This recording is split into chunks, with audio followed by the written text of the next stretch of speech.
Hello, beautiful souls. If you're listening to this right now, chances are you're in a pretty special phase of your life. On the outside, everything looks fine. You go to work, you pay your bills, you laugh and talk with people, but deep down, you can feel that something inside you is changing. You've started to ask more questions about yourself, about your relationships, and about the path you're on. I'm a psychologist and healing guide with over 20 years of experience working with women. On this channel, we explore minimalist habits and fresh perspectives on happiness so you can grow without having to sacrifice your joy. Today, I want to share with you the lessons I've learned over 5 years of my youth, lessons that truly helped me grow on a soul level and strengthen my inner power day by day. This is part one, and who knows, maybe one of these stories will mirror something inside you. 5 years may not sound like a long time, but it's more than enough for a person to transform deeply. And for me, those years were very intense, full of challenges, but also full of awakenings. Let's start with the first lesson.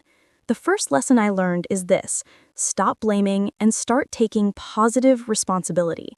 In psychology, there's a very common pattern. When someone else makes a mistake, we blame them because they're not good enough, because they're bad at what they do. But when we fail, we blame circumstances, the environment, our family, our job, fate. Very rarely do we pause and say, maybe I'm also contributing to this outcome. I used to live like that too.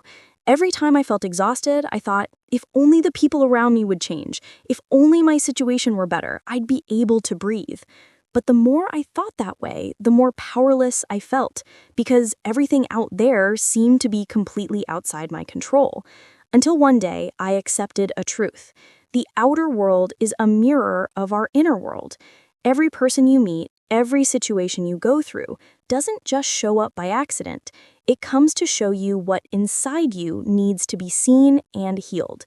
That's when I began to truly understand what it means to take positive responsibility. Taking responsibility doesn't mean shaming yourself, beating yourself up, or dumping all the blame on your own shoulders. It means gently asking, how did I contribute to this situation? What can I learn from this? Is there a wound inside me that's being triggered right now?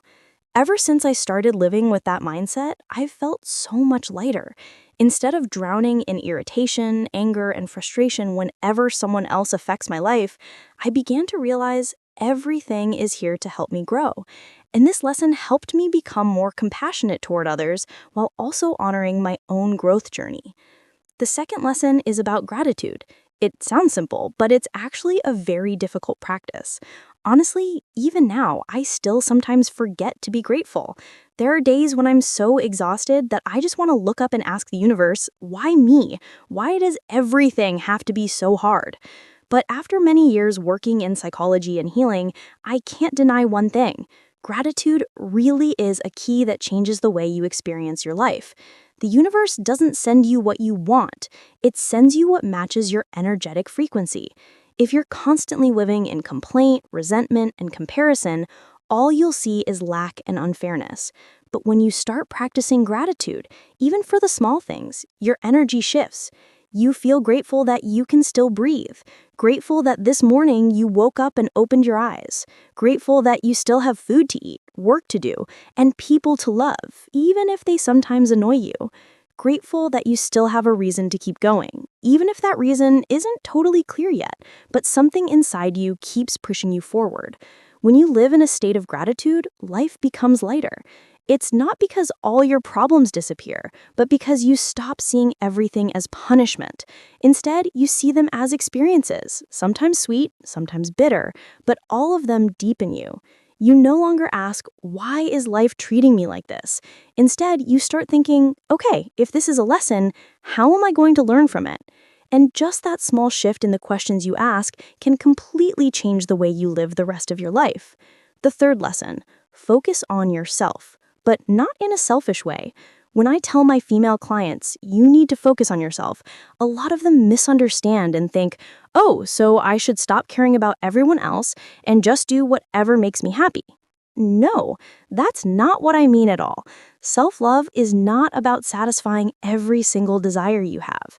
Self-love is about having the courage to commit to yourself and stay devoted to your own growth. It's wanting to see a more evolved version of yourself, not to prove anything to anyone, but because you know you deserve that version of you. You might have heard the quote, "When you are gentle with yourself, the world becomes gentler with you." I truly believe that's real. A woman who genuinely loves herself doesn't need to show off or say too much. She naturally carries a certain energy, the energy of wholeness and self-respect. I remember one client asking me, if I become a better version of myself, will I meet the kind of man I dream of? I told her, yes, the wind meets the clouds at its own level. But I also added, if you're only trying to become better so you can attract a man or to prove something to somebody, that change won't last long, because that change doesn't come from love. It comes from fear. Fear of not being enough, fear of being abandoned, fear of not being recognized. And anything built on fear, even if it looks beautiful on the outside, usually doesn't last. So stop watching other people's lives too much. Stop comparing your body, your career, your relationship, your lifestyle with someone else's online. Shift your focus back to a very simple question. What's one small way I can love and take better care of myself today? Just a little bit each day. Over time, you'll realize that when you change, everything around you also starts to change. The fourth lesson: life is a long game, and your job is to become a good player. There were days that, after work, I would sit in my car and just want to cry. Everything felt so fleeting and uncertain. All of my efforts seemed to evaporate. My mind was full of questions. Why is it like this? Where am I even going? On the way home, I'd look at all the faces around me, people rushing to work, people laughing, people looking tired, people staring blankly.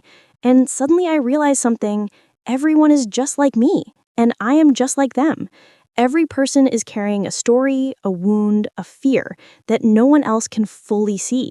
And all of us are being guided through a very long journey that our logical minds don't always understand.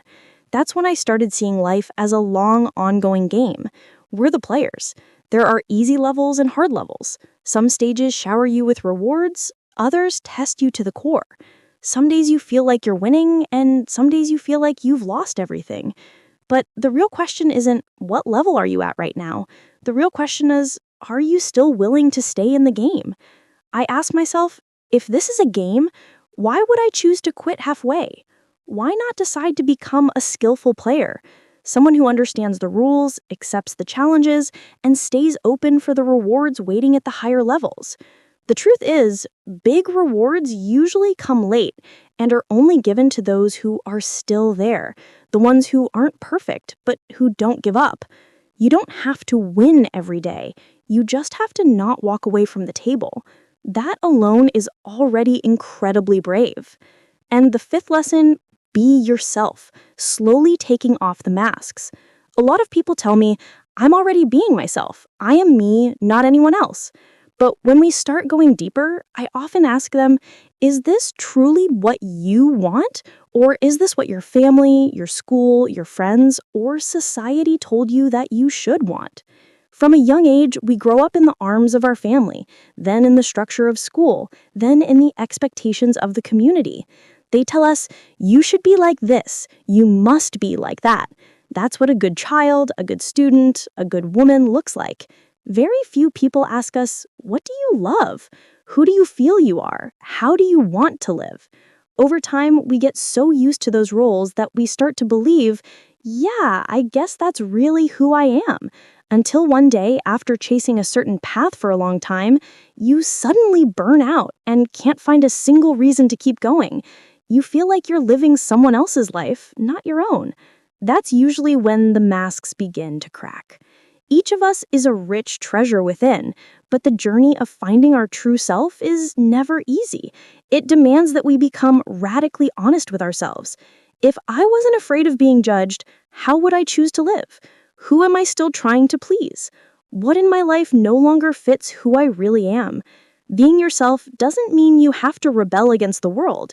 It simply means you stop betraying your own feelings and inner truth. You might still stay in the same job, still be around the same people, but your inner stance changes. You start living with more clarity.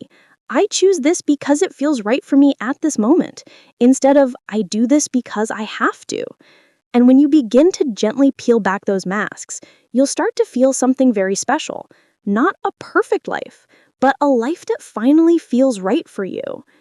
If you're still here listening to this, there's a good chance that somewhere in today's lessons you saw a part of yourself. Maybe in the habit of blaming, in forgetting gratitude, in the fear of focusing on yourself, or in the feeling of living under too many masks. I want you to know this: you are not alone on this journey, and you truly deserve a life where your mind feels calmer and your heart feels lighter. This is only part one of this series of soul growth lessons I'll be sharing. If you want to keep walking this path together, please like this video, subscribe to the channel, and turn on the notification bell so we can meet again in part 2 and many more healing journeys to come. Thank you for taking this time for yourself and for allowing me to walk beside you today.